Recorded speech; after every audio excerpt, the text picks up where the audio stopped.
Well, we have finished what is day 11 for us here. We are just in Greenville, Alabama, about 140 plus miles away from Mobile. This is our second day, full day out of Montgomery, and we got the long stretch about another week through southeastern Alabama.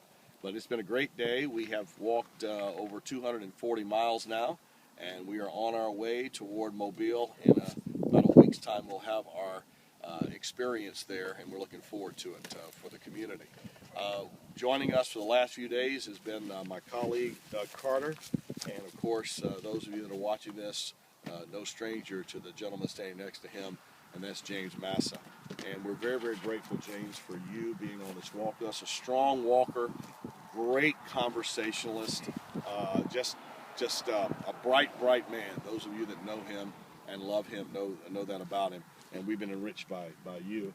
And he got to do something that I've been able to do for 13 years, and that is spend time with the man we call Mr. Equip. It's not John Maxwell, but it is the man that John Maxwell hired first, before there ever was an organization, before there ever was an office. That is the man to first tell the stories, when even there weren't any stories, about Equip, and that is Dr. Doug Carter. And Doug is my esteemed colleague, and I love him very much. And James got to spend the day with Doug, and that's just like the old Russell Conwell sermon. It was called Acres of Diamonds, and yeah. That's what it was today. Absolutely. So I want you two to chat. You had a great day together. I'll move off the screen, but I wanted to, again, thank James for being here. Thank you for encouraging him and supporting him. Friends for life when you do this kind of thing, and we're looking forward to it. I'm going to get out of the way and let you guys talk. Thank you for that introduction. Thanks. And Doug, it was such a pleasure to walk with you today. It was all my honor, friend. Well, it was wonderful. And one of the things I found out, and the reason I wanted to introduce Doug, besides the many wonderful things of wisdom that he told me along the way, was he has a unique experience with native peoples, Indians, on reservations throughout the country here. And you worked now years ago with the Navajo. Is that the case? Actually, the Navajos would have been the largest of the tribes, and they would have been, you might say, our primary focus. But actually, during those 16 years that we were in Arizona, my wife and I in ministry, we worked with Native Americans from over 30 tribes. Oh, wonderful. And worked quite a bit with all the tribes that are in Arizona. You know, they're numerous. Oh, yes. So along with the Navajos, there would have been the Apaches, the Hopis, the Pimas, the Wallapais, the Havasupais, and on it goes. So yeah, but Navajo is a big part of what we did. Well, the Sustainable Essentials Organization has had the opportunity to engage several Native American tribes. And one of the things that we found is nutrition and jobs are both things that are needed on these reservations. And if you've seen what that is in firsthand. Yeah, I was in Arizona 1964 to 1980 in full-time ministry, but I have been back numerous times, and I have maintained very close ties and friendships with any number of American Indian leaders, Native American leaders, whatever term we're using today in this hour when the terminology seems to change unendingly. But the tribal people of the American Southwest. And you're absolutely right, unemployment is extremely high. The alcohol problem continues to be there. Issues related to nutrition, major problems. As you understand from having been there, my friend, much of the land is substandard.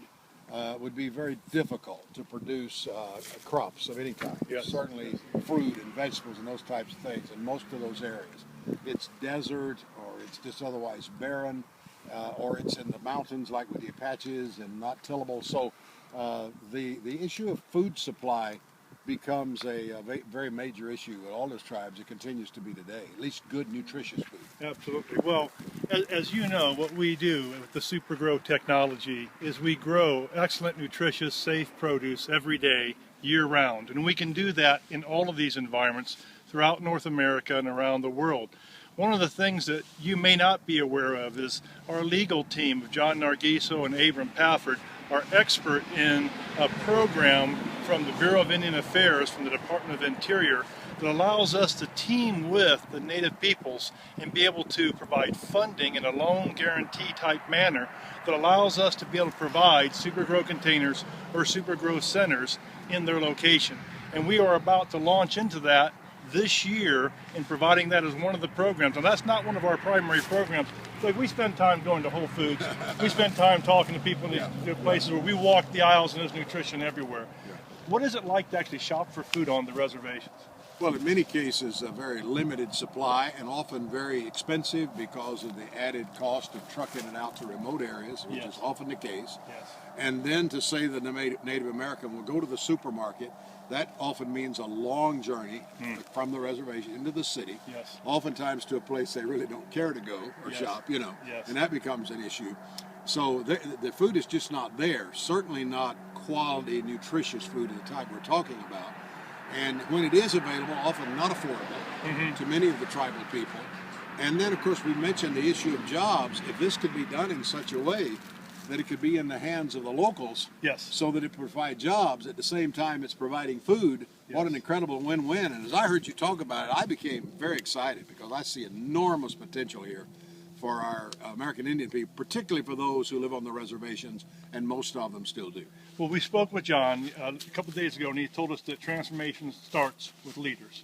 And yet there are transformation technologies that can be in the hands of the indigenous people around the world, and they can change their communities around them. They still need the leadership.